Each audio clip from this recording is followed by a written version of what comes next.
Arthur. Aujourd'hui, je vais vous présenter une comparaison entre les pratiques de consommation en France et au Mexique. Nous explorerons différents domaines tels que l'achat face à face, l'alimentation, l'achat en ligne, l'environnement et la diversité. Chaque aspect révèle des habitudes culturelles distinctes mais aussi des défis communs auxquels ces pays font face. Je vous montrerai les impacts sociaux, économiques et environnementaux de ces pratiques, tout en proposant des solutions durables qui pourraient contribuer à un avenir plus respectueux des ressources. Passons maintenant à l'alimentation. En France, l'alimentation est essentielle pour la santé et le bien-être. Les pratiques alimentaires varient entre la France, connue par ses repas traditionnels, et le Mexique, célèbre par sa cuisine riche en mets. En France, 60% du consommateurs achètent régulièrement des produits biologiques.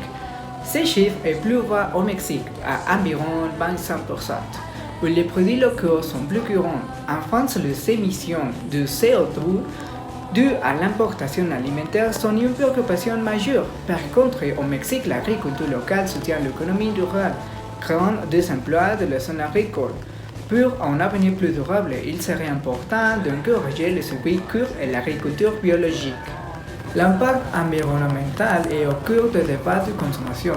La France met en avant la transition énergétique, tandis que le Mexique fait face à des défis environnementaux liés à l'urbanisation.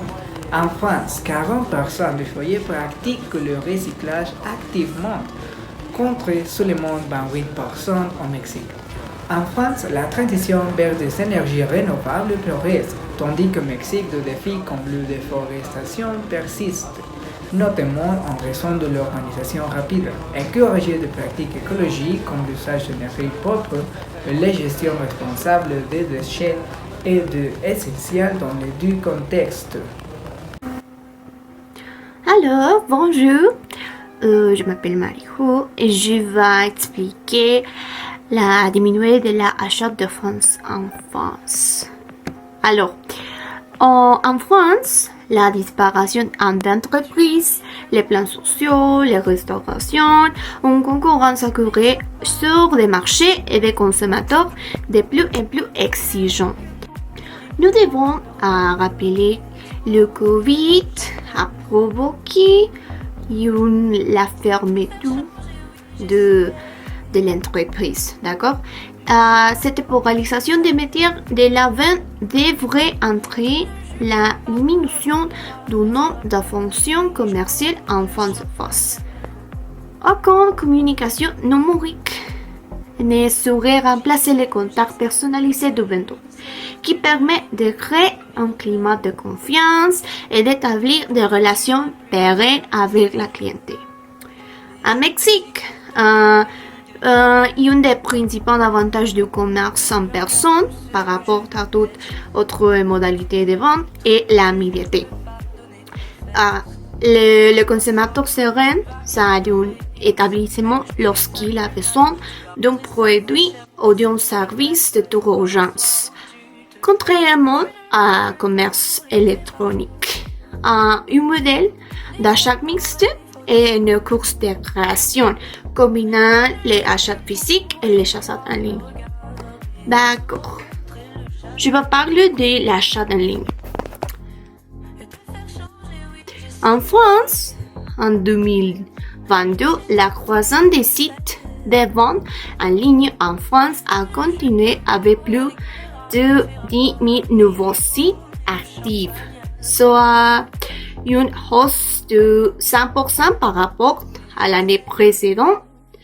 Les sites de vente en ligne ont enregistré 2 milliards de transactions en 2022, en progression de 6,5% pour rapporter à 2021. 49% des transactions sont effectuées via un smartphone. Des mobiles de plus en plus utilisés pour effectuer des achats en ligne, ce qui pousse les sites de vente adaptés leur offre pour une meilleure expérience utilisant sur interface mobile.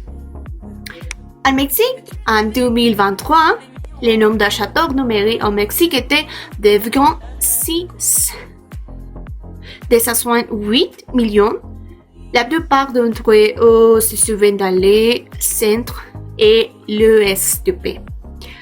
Il se produit chez la personne de 25 et 34 ans. Et légèrement plus chez la femme que chez les hommes.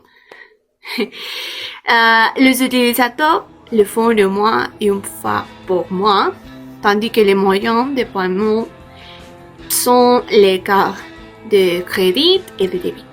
Et les applications les plus courantes sont Amazon et Mercado Libre. En conclusion, le e-commerce est très populaire après de la génération Z, qui réalisait plus de la moitié de ses achats habituels en ligne. En général, 80% de ces jeunes consommateurs achetaient en ligne. Cependant, l'utilisation excessive de ces méthodes d'achat attaque à l'environnement. C'est ce qu'on appelle consumérisme, car la génération des achats un dommage à l'environnement et à l'être humain est en train de nous détruire rapidement. Nous devons trouver une solution efficace pour réduire considérablement la consommation globale. En conclusion, bien que la consommation en France et au Mexique diffère dans ces domaines, il existe un besoin commun de promouvoir des pratiques durables pour atténuer les impacts sociaux, économiques et environnementaux.